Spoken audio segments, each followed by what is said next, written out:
Rise and shine, sawadee ka, and welcome to Thailand News Update.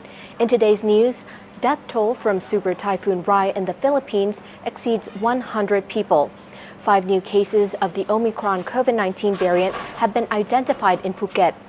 And an update on Andrea Bocelli's status of him possibly coming to Thailand to perform on New Year's Eve, and many more coming right up.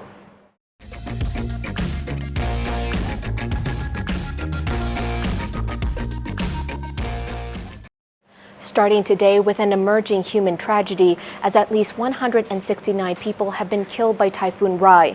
And that toll is expected to rise as emergency and armed services get to communities in the central Philippines hardest hit. The typhoon made landfall in the archipelago last Thursday and spent the next 2 days rampaging through central Filipino islands, knocking out power and communication in entire provinces, blowing away ramshackle houses and causing widespread flooding with torrential rain. Authorities admit that most of the Central Islands' commercial and cargo vessels are now unsuitable to be put into action, effectively cutting the region off from the rest of the country. The super typhoon, the strongest to hit the Philippines this year, almost immediately knocked out communications and power in the areas directly in path of the west-moving storm, ripped off roofs, flush concrete power poles around like toothpicks, and caused massive flooding. The world's worst super typhoon this year, it's the 15th storm to hit the country in 2021, packed wind speeds of 195 kilometers. That's around 120 miles per hour. 300,000 plus people fled their homes and the region's beach towns resorts as the storm pushed through the southern and central regions. The storm cleared the Philippines on Saturday and is now located in the central South China Sea, just south of Hainan Island. On the island of Bohol off Cebu City alone, mayors in the city reported at least 63 people died and 10 people are still missing on the island and 13 were injured at the time of this report. The Tiger will keep you up to date with the latest in its local tragedy as more details emerge.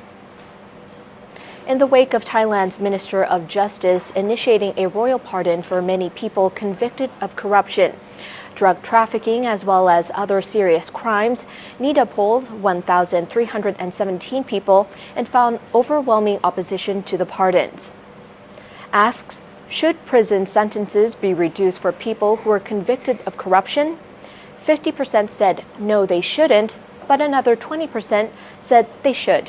The next question: should prison sentences be reduced for people who were convicted of drug trafficking? A whopping 74% said no, they shouldn't, whilst only 13% said yes, they should be pardoned.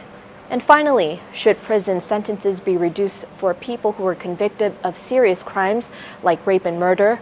An empathetic 86% said no, they shouldn't, but there were still 7% who said yes, they should be pardoned. Phuket province has now officially identified 5 cases of the Omicron variant of COVID-19. All 5 infections were identified from PCR testing that all international arrivals have to undergo as soon as they land in Thailand. The Omicron infections were found in people who arrived on December 13 and December 14th. One infection was in a Thai national who was returning from a pilgrimage to Saudi Arabia via Qatar, while another was a Tunisian passenger from France. A third infection was found in a Swedish traveler coming from Sweden. And the last 2 were identified in an American and a German passenger, both of whom had flown from the UK. All of them were aged between 24 and 26, and all 5 have been transferred to a hospital quarantine facility. It also emerged that all 5 travelers had traveled on flights routed through Saudi Arabia and had tested negative for COVID-19 with a PCR test before boarding their flights to Phuket. There were 132 other passengers on the same flight, but no other Omicron positive tests have emerged at this stage. The Phuket Provincial Public Health Office has assured residents that there was no safety threat to the people of Phuket and urged everyone not to panic. The Minister for Tourism and Sports proudly announced over the weekend that Bocelli's show in Phuket is now confirmed. He said the event will also feature famous local artists from the 1990s. The event organizers of Phuket Countdown 2022 have confirmed Italian tenor superstar Andrea Bocelli will perform at Sapan Hin Public Park as part of the island's massive annual New Year countdown. Everyone attending will be required to show a negative COVID-19 test result and proof of complete vaccination. How one of the world's most famous tenor singers will merge with a group of local Thai bands is yet to be seen. But the TAT says they're also hosting countdown events in Chiang Mai, Nakhon Ratchasima and Rayong, with a total budget of around 150 million baht for the local countdown events. Southeast Asia has been slowly reopening to international tourists, but despite cracking the door open, most of the regional countries are only reporting a trickle of tourism at best. Businesses in the tourism sector like hotels, tour guides, and more saw their livelihoods destroyed by the COVID-19 pandemic and are eager to see international travelers returning. But the rules and regulations and extra costs, plus various hoops, are dampening enthusiasm and seeing numbers of arrivals reduce drastically.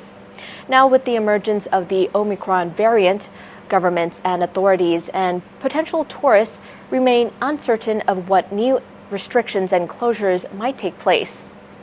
In Indonesia's Bali Island, now after 2 full months of being reopened, just 45 people have arrived internationally. Since Malaysia's Langkawi was the first tourist destination to reopen, only a few hundred have arrived so far. In Vietnam's Phu Quoc Island, also a pilot reopening, only a few dozen international tourists arrived last month. And that wraps up the morning news for today. Don't forget to subscribe to the channel to keep up with all the latest news around Thailand and the region.